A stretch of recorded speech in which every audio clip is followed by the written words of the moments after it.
સુરतना सचिन विस्ताરમાં લવ જેહાદનો કિસ્સો સામે આવ્યો છે, જેમાં એક 16 વર્ષની સગીરાને લગ્નની લાલચ આપી 18 વર્ષીય યુવકે પ્રેમજાળમાં ફસાવી દીધી હતી અને ત્યારબાદ 22 માર્ચે વાસિદ કુરેશીએ ગામમાં પોતાના કિશોર મિત્ર સાથે સગીરાને લઈ ગયો હતો, જ્યાં યુવકે સગીરાને લગ્નની લાલચ આપી તેની શારીરિક છેડતી કરી હતી।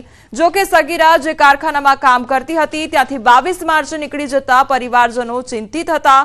જ્યારે 23 માર્ચે સગીરા પરત ફરી તો તેના ભાઈએ તેને સવાલ કર્યો કે તે ક્યાં ગઈ હતી। જવાબમાં તેણે પોતાની મિત્ર સાથે હોવાની વાત કરી। જો કે સગીરાની વર્તણૂક પરથી તેના પરિવારને શંકા ગઈ તો વધુ પૂછપરછમાં ભાંડો ફૂટ્યો કે તેને વિધર્મી યુવક લઈ ગયો હતો અને તેની છેડતી કરી હતી। પોલીસે આરોપી યુવક વિરુદ્ધ અપહરણ અને પોક્સો અંતર્ગત ગુનો નોંધી આગળની કાર્યવાહી હાથ ધરી છે। બાળકીને આજે માઇનોર જે છે વિક્ટિમ એને આ બંને જણ જે છે એ ડાબેલ ગામે લઈ ગયેલા હતા અને ડાબેલ ગામે આરોપીના મિત્ર જે કાયદાના સંઘર્ષમાં આવેલ કિશોર છે એના ઘરની બાજુમાં એક નાની ઓરડી હતી, ત્યાં દીકરીને રાખેલી હતી અને તપાસ દરમિયાન હાલના તબક્કે એની જોડે કોઈ દુષ્કર્મ કરેલું હોય એવું જણાયેલું નથી, પરંતુ આ માઇનોર સાથે શારીરિક છેડછાડ કરેલી છે વાસિદ કુરેશીએ અને લગ્ન કરવાની લાલચ પણ આપેલી હતી। અમરેલીમાં વ્યાજખોરોના ત્રાસથી વેપારીનો આપઘાત કરવામાં આવ્યો છે। લાઠી રોડ પર ડેરી ચલાવતા વેપારીનો આપઘાત કરવામાં આવ્યો છે। ઝેરી દવા પી વેપારીએ જીવન ટૂંકાવ્યું। મૃતક પાસેથી મળી આવ્યું સ્યુસાઇડ નોટ તો 35,005% વ્યાજે લીધા હોવાનો ઉલ્લેખ કરવામાં આવ્યો છે। વ્યાજખોરની પઠાણી ઉઘરાણીથી આપઘાતનો ઉલ્લેખ કરવામાં આવ્યો છે।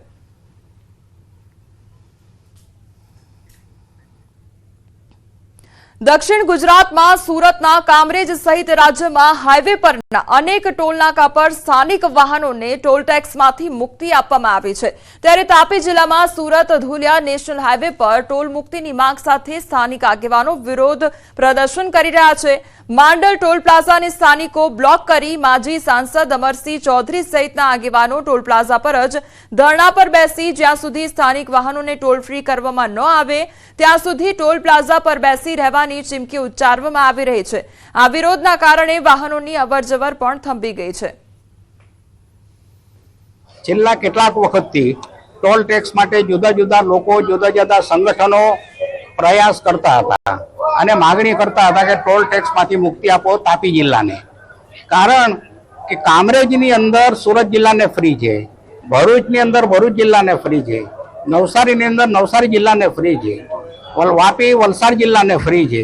આખા ગુજરાતની અંદર જે તે જિલ્લાને ટોલ ટેક્સમાંથી મુક્તિ આપવામાં આવી છે। માત્ર તાપી જિલ્લો જ એવો છે કે જ્યાં ટોલ ટેક્સમાંથી મુક્તિ નથી મળતી। હું જોયા કરતો તો ઘણા વખતથી કે આ શું કરે છે, મારી પણ ધીરજ ફૂટી ગઈ છે। અમદાવાદ એએમસીના ટાઉન પ્લાનિંગ કમિટીનો મહત્વનો નિર્ણય કરવામાં આવ્યો છે। જાહેરાત રસ્તા પર લાગેલા હોર્ડિંગ્સની બાકી રકમ વસૂલ કરવા ટીપી ચેરમેનનો આદેશ કરવામાં આવ્યો છે, તેમજ 90 કરોડ જેટલી માતબર રકમ વસૂલવાની બાકી હોવાનો ખુલાસો કરવામાં આવ્યો છે। સાથે જ જાહેર રસ્તા પર મંજૂરી વગર લગાવેલા હોર્ડિંગ્સ પણ દૂર કરવા માટે સૂચના આપવામાં આવી છે। હોર્ડિંગ્સની બાકી રકમ સત્વરે રિકવરી કરવા માટે સૂચના પણ આપવામાં આવી છે। જુદા જુદા પ્રકારના આજે જાહેરાત એજન્સીઓ મ્યુનિસિપાલિટીની સામે કોર્ટ કેસ કરી જુદા જુદા બહાના હેઠળ ઘણા બધા કેસો કરી એની સામે સ્ટે ને એ બધા સ્ટે કે વોટ એવર સ્ટેટસ કોને બધું લીધું છે, એના કારણે વસૂલાતો અટકેલી છે। એ રકમ લગભગ 90 કરોડ જેવી થાય છે। અને આગામી દિવસોમાં આ અંગે શું કાર્યવાહી કરવી એ અંગે કમિટીએ સૂચના આપેલી છે। તો માણેક ચોકમાં આવેલ ઘાંચીની પોળમાં મકાન ધરાશાયી થવા મામલે મહત્વનો નિર્ણય કરવામાં આવ્યો છે। એએમસીની ટીપી કમિટીએ બાંધકામની મંજૂરી રદ કરી છે। તો મકાન ધરાશાયી થયું ત્યાં અન્ય મકાનના બાંધકામની પણ કામગીરી ચાલી રહી હતી। બાંધકામ કરનાર એન્જિનિયરની બેદરકારીથી મકાન ધરાશાયી થયું હતું। એએમસીના એસ્ટેટ વિભાગે કડક કાર્યવાહી કરવા પણ સૂચના આપી છે। જે મકાન પડી ગયું હતું એની બાજુનો મકાનવાળાએ મંજૂરી લઈને બનાવવાનું ચાલુ કર્યું હતું, પણ એણે કોઈ પણ પ્રકારની પ્રોટેક્શનની વ્યવસ્થા નથી કરી, જેના કારણે આ મકાન પડી ગયું। આપણે એ લોકોને સૂચના આપેલી છે તંત્રને કે આના અંગે જે બી જવાબદાર એન્જિનિયરો હોય એને પ્લાનમાં સહી કરી હોય જે બી હોય એ લોકોને તાત્કાલિક એની લાયસન્સ કેન્સલ કરી દો અને આ મકાનની રજા ચિઠ્ઠી કેન્સલ કરવાની સૂચના આપી દીધી છે। વડોદરામાં વોર્ડ 2 ના ભાજપ કોર્પોરેટર ભાણજી પટેલે સીન સપાટા કર્યા છે અને સમા જાધવ પાર્ક 4 રસ્તા પાસેની વરસાદી કેચપીટમાંથી પાણીની લાઇન લીકેજ થઈ હતી, જેથી કોર્પોરેટર ભાણજી પટેલ 4 ફૂટ ઊંડી કેચપીટમાં ઉતર્યા હતા. પાણી લાઇન લીકેજ ચેક કરી તેનો અધિકારી પાસે વિડીયો બનાવડાવ્યો. વિડીયો વાયરલ થતા પાલિકાના ઉચ્ચ અધિકારીએ ઉત્તર ઝોનના નાયબ કાર્યપાલક ઇજનેર યોગેશ વસાવાને નોટિસ આપી, તો યોગેશ વસાવા પાસે ખુલાસો પણ માંગ્યો છે. કોર્પોરેટરને કંઈ થઈ જતું તો જવાબદારી કોની, તેને લઈને જવાબ માંગવામાં આવ્યો છે. કોર્પોરેટર ભાણજી પટેલના સીન સપાટા અધિકારીને ભારે પડ્યા છે.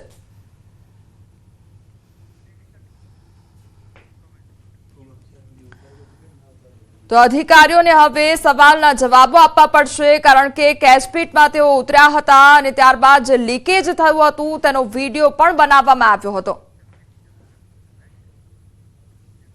જામનગરમાં આરોગ્ય કર્મીઓની હડતાળ યથાવત રાખવામાં આવી છે. જૂની માંગણીઓને લઈને 17 માર્ચથી આરોગ્ય વિભાગના કર્મચારીઓ હડતાળ પર ઉતર્યા છે, જેમની સામે આરોગ્ય વિભાગ દ્વારા એસ્મા લાગુ કરવામાં આવી રહી છે. જામનગરમાં 173 હડતાળ પર રહેલ કર્મચારીઓને નોટિસ ફટકારવામાં આવી છે. તેમ છતાં સરકાર સામે આરોગ્ય કર્મચારીઓ લડી લેવાના મૂડમાં જોવા મળી રહ્યા છે.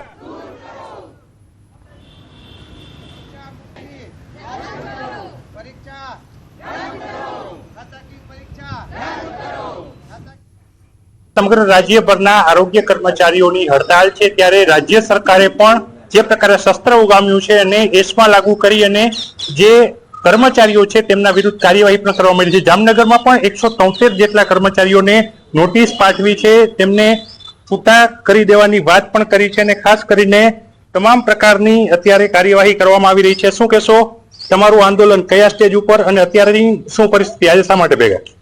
આજે અમે અમારી હડતાલ જે લડત છે ખાતાકીય એક્ઝામ જે છે, જે ખાતાકીય એક્ઝામ છે એ અમારા વિષય 12ની વાત છે. અત્યારે તો અમારે માતૃબાળ કલ્યાણનું જ જોવાનું છે, માતા અને બાળક ઉપર જ કરવાનું છે. જો ખાતાકીય એક્ઝામ લેશે અને અમને 3 તક આપશે તો પણ અમે ફેલ જ થશું. અત્યારે અમારે ગુજરાતી વ્યાકરણ કે ઇંગ્લિશ વ્યાકરણ એવું કાંઈ અમારા મનમાં ન હોય. અત્યારે અમારે માતા અને બાળકને બચાવવાના જ પ્રયાસ કરવાનો હોય, અને જે અત્યારે અમે એને સેવા દઈ રહ્યા નથી અમારા આંદોલનમાં છે, અમારા હક માટે. જો અમારો હક સરકાર અમને આપી દે તો અમારી હડતાલ સમેટવા માટે અમે તૈયાર છીએ. અમારું આંદોલન ઘણા વર્ષથી ચાલુ છે. જે ગ્રેડ પે નું આંદોલન છે, અમને ટેકનિકલ ગણીએ અને અમને 2800 ગ્રેડ પે છે, જે અમારો ટેકનિકલ ગ્રેડ પે અમને આપી દઈએ એ જ અમારી સરકાર પ્રત્યેની માંગ છે.